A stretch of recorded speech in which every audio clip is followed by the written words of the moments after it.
विक्रय मूल्य का 3/2 है। 3/2 लिखा हुआ है, तो इसमें बता सकते हो कौन सा क्रय मूल्य है, कौन सा विक्रय मूल्य है। क्या बोल रहा है, किसी वस्तु का क्रय मूल्य उसके विक्रय मूल्य का 3/2 है। यानी कि ये हो गया आपका क्रय मूल्य और ये हो गया विक्रय मूल्य। समझ गए? जो क्या हो गया, ये हो गया क्रय मूल्य, ये हो गया विक्रय मूल्य।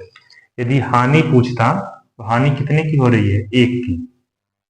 क्या पूछता, हानि पूछता तो हानि तो 1 की हो रही है, लेकिन तो प्रतिशत में पूछ रहा है, लाभ हो रहा है या हानि हो रही है।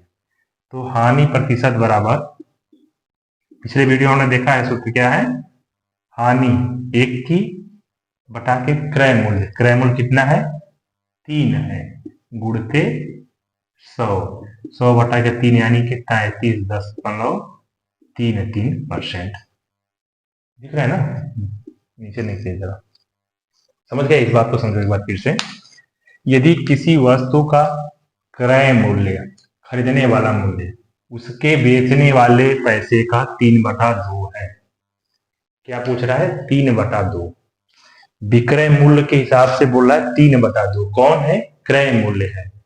ठीक है, तो लाभ या हानि, तो इतने % की हानि हुई है। अब क्रय मूल्य तब 3 रहेगा, ए रहेगा 2। ये हो गया ना सवाल। तब क्या हो रहा है, हानि हो रही है, सीधे सीधे हानि % कितनी की हो रही है, 3 2 1 की हो रही है। 1 बटा के क्रय मूल्य 3 आ जाएगा इंटू 100। समझ गए कि फिर से, अभी देखो रुक जाओ, सवाल की भाषा समझो। सवाल कह रहा है यदि किसी वस्तु का क्रय मूल्य, जो खरीदने वाला मूल्य है, उसके विक्रय मूल्य का 3/2 है। विक्रय मूल्य का, जो बेचने वाले मूल्य का 3/2 है। मतलब समझ रहे हो, यदि विक्रय मूल्य 100 है तो क्रय मूल्य कितना हो गया, 150। यहाँ क्या है, 3/2। यही चीज बोल रहा है ना, 3/2। सीधे इसमें डिफरेंस कितना का है, 1 का। तो हानि कितनी हो रही है, 1 की हो रही है। ठीक, इसी को किस में लिखना है, प्रतिशत में। ठीक, अब यहां से देखोगे 100 150 मान के देखोगे तो हानि कितनी की हो रही है, 50 की। क्रय मूल्य कितना है, 150 इंटू 100, वही आ गया ना 3। 100 बटा के 3 यानी कि 33.33।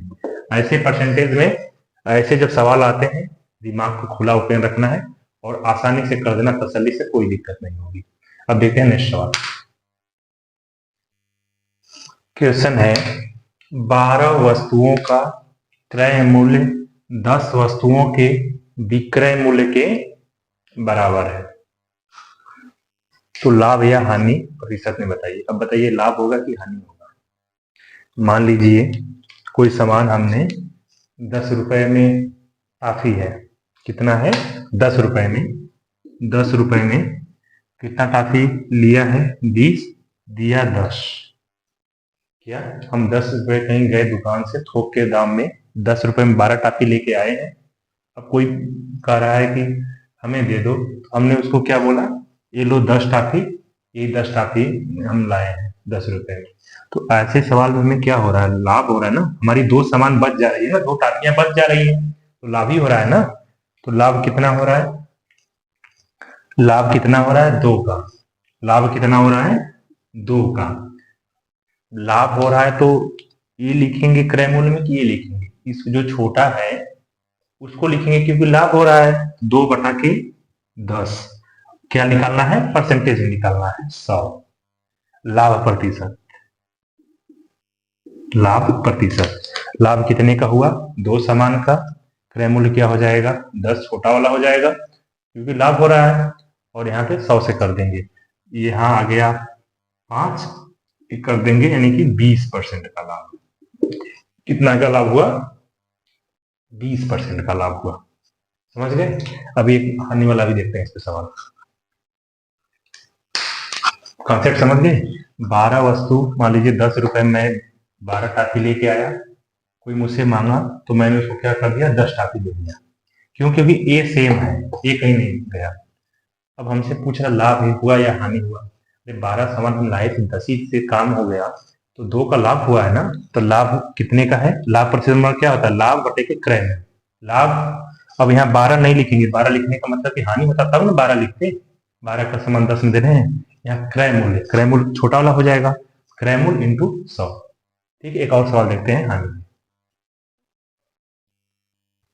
एक प्यारा सा सवाल है, यदि 12 पेन का क्रय मूल्य 16 पेन के विक्रय मूल्य के बराबर है तो लाभ या हानि प्रतिशत बताइए। बताइए, 12 पेन खरीदा है, बेचने के लिए कितना पेन बेचना पड़ रहा है? उसको 16 पेन बेचना पड़ रहा है। ठीक, तो लाभ या हानि क्या होगा? हानि होगा। ये तो समझ गए। अब कितने की हानि होगी? 12 16 4 की। हानि प्रतिशत बराबर क्या है? हानि बाई क्रय मूल्य इंटू 100। क्या है? क्रय मूल्य कितने का? 12 का, ये 16। इसमें क्या है? सवाल को हल करिए। हमने आपको क्या बताया था? मान लीजिए 10 रुपए में इसने कितना पेन लिया? 12।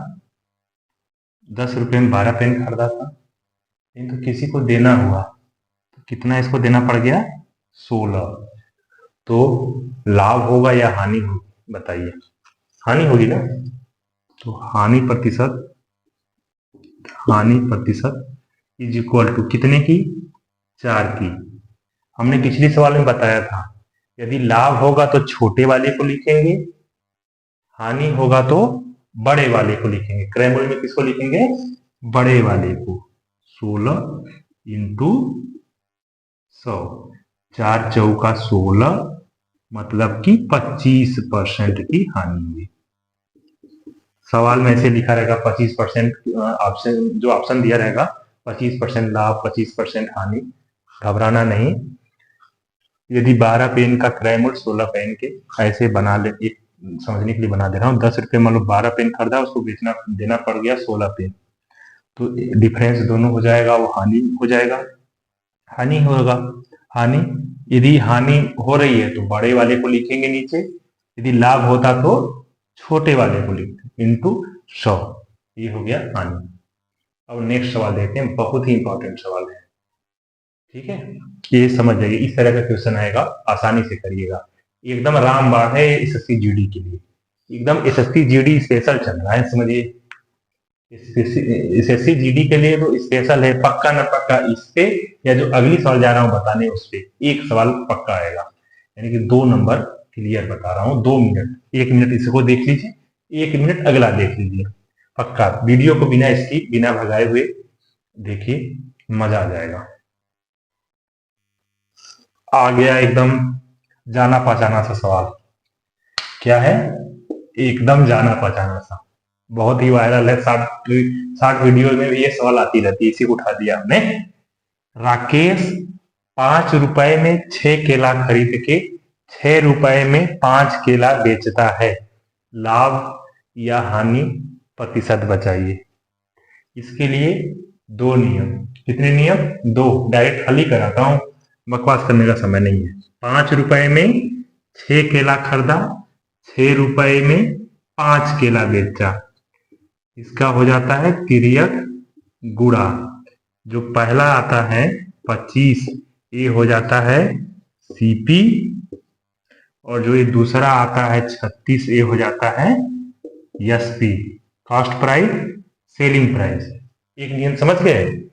अब 25 रुपए की सामान 36 रुपए में बेच रहा है, तो ये 25 है ना, इसको परसेंटेज निकालने के लिए कितना करना पड़ेगा? 100 करना पड़ेगा।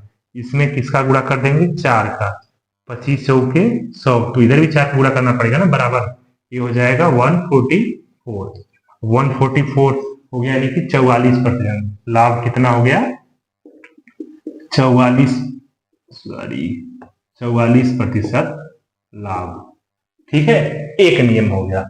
दूसरा नियम ऐसे लिखेंगे, वस्तु नहीं, रुपया रुपया वस्तु, रुपया, वस्तु। जब ऐसी सवाल हो रुपया वस्तु में हो, सबसे पहले 5 रुपया 6 वस्तु, 6 रुपया 5 वस्तु। नजदीक का नजदीक वाले में गुणा कर देंगे, दूर का दूर वाले में। ठीक है, जो दूर वाला होगा वो हो जाएगा सीपी, जो नजदीक वाला है वो हो जाएगा एसपी। यहां से कर देंगे तो 25, ये हो जाएगा 36। अब 100 से निकालने के लिए यहाँ भी 4 का गुणा कर देंगे, यहाँ भी 4 का गुणा कर देंगे, ये हो जाएगा 100%, इधर हो जाएगा 144, यानी 100 रुपया सीपी पे 144 पे बेच रहा है। इसको बोलते हैं तिर्यक नियम। क्या बोलते हैं? तिर्यक, या इसको बोलते हैं रुपये वस्तु नियम। ठीक है, पहले क्या लिखेंगे? रुपया लिख देंगे, फिर वस्तु, फिर रुपया, फिर वस्तु। दोनों नजदीक वाले का आपस में गुणा कर देंगे और दूर वाले का आपस में। जो पहले वाले से जो अंतिम वाले का गुणन कर रहे हैं वो जो आएगा हमारा हो जाएगा सीपी, कास्ट प्राइस यानी कि क्रय मूल्य। जो बाद में जो नजदीक वाला है दोनों, वो क्या हो जाएगा? सेलिंग प्राइस यानी कि विक्रय मूल्य। अब इन दोनों जो 25 आ गया तो 25 से तो हम बता नहीं पाएंगे, 25 का 36, तो इसको क्या कर देंगे? 100 बना लेंगे। ठीक, 100 बनाने के लिए 4 से गुणा इधर भी कर दिया, इधर भी कर दिया। 100 की चीज 144 रुपए में बिक रही है, यानी कि लाभ प्रतिशत कितना हो रहा है? 44। ये एकदम वायरल क्वेश्चन है, हर जगह आपको 60 वीडियो में हर जगह दिख जाएगा। इसके 2 फार्मूला है लगाने, कितना? ये फर्स्ट मेथड हो गया, ये हो गया आपका सेकेंड मेथड। ठीक है, इससे लगाइए। इससे क्या लगाना है? जो पहले दिया है कितने रुपए में कितने का बेचा, फिर कितने रुपए में कितने का, फिर ये गुणा कर देते हैं। जो पहले वाले से इसका गुणा करते हैं वो हो जाता है सीपी, जो इससे करते हैं हो जाता है सेलिंग प्राइस। ये 2 मेथड है। इसके ऊपर क्वेश्चन आएगा, नोट कर लीजिए, आ गया है, ये समझिए। 5 फरवरी से जब एसएससी जीडी का पेपर होगा ना, पहले सेट के बाद ही मैं मिलूंगा, जो इस पे इस नियम पे रूल पे जो क्वेश्चन होगा उसको लेके मैं मिलूंगा। और जो लोग नहीं कर पाए होंगे उनसे पूछूंगा क्यों नहीं कर पाए। एकदम आसान सा क्वेश्चन है।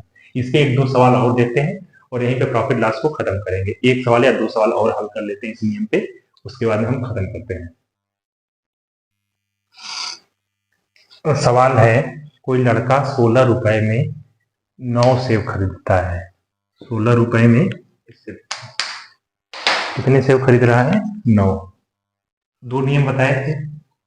16 रुपए में 9 सेव खरीद रहा है, 20 रुपए में 11 सेव के भाव से बेचता है, उसे कितने प्रतिशत का लाभ या हानि हुआ? बोले थे तिर्यक गुणा करने के लिए। 16 के रहे 176, ये क्या हो गया? सीपी। बोले थे सीपी यानी कि क्रय मूल्य। 9 दूना 180, ये हो गया सेलिंग प्राइस यानी कि विक्रय मूल्य। 176 रुपए का चीज 180 में बेच रहा है, तो क्रय मूल्य छोटा है, विक्रय मूल्य बड़ा है, तो क्या हो रहा है? लाभ ही हो रहा है ना। अब यहां से लाभ प्रतिशत बराबर क्या होता है? लाभ प्रतिशत। ठीक है, इसको 100 करने में दिक्कत समझ में आएगी, इसलिए डायरेक्ट लाभ प्रतिशत।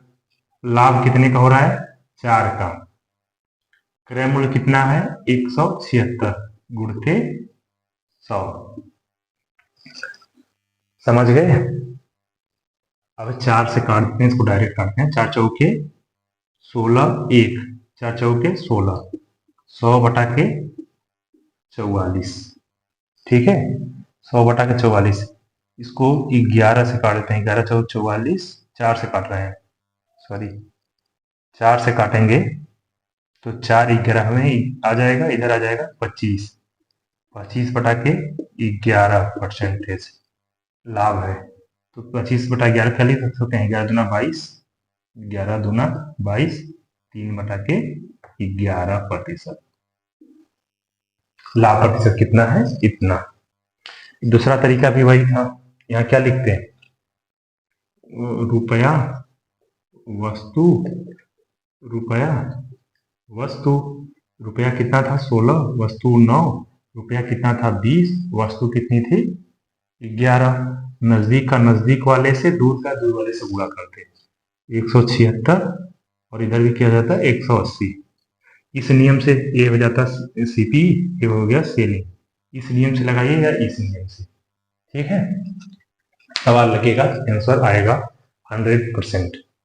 तो मैं यह मान के चलता हूं आप लोग प्रॉफिट लॉस में से जो भी सवाल आएगा उसको यकीनी तौर पे करेंगे और कम समय में करेंगे। जो भी नए लोग आए हैं कृपया करके वीडियो को लाइक शेयर करें और चैनल को सब्सक्राइब करें। आप लोगों का वही आशीर्वाद मेरे लिए। आप लोग जब वीडियो लाइक करोगे, शेयर करोगे और मेरे चैनल को सब्सक्राइब करोगे, वही मैं समझूंगा आप लोगों की तरफ से मेरे लिए बेस्ट विशेज है। अब देखेंगे हम नेक्स्ट चैप्टर। तब तक के लिए इजाजत। नमस्कार, जय हिंद।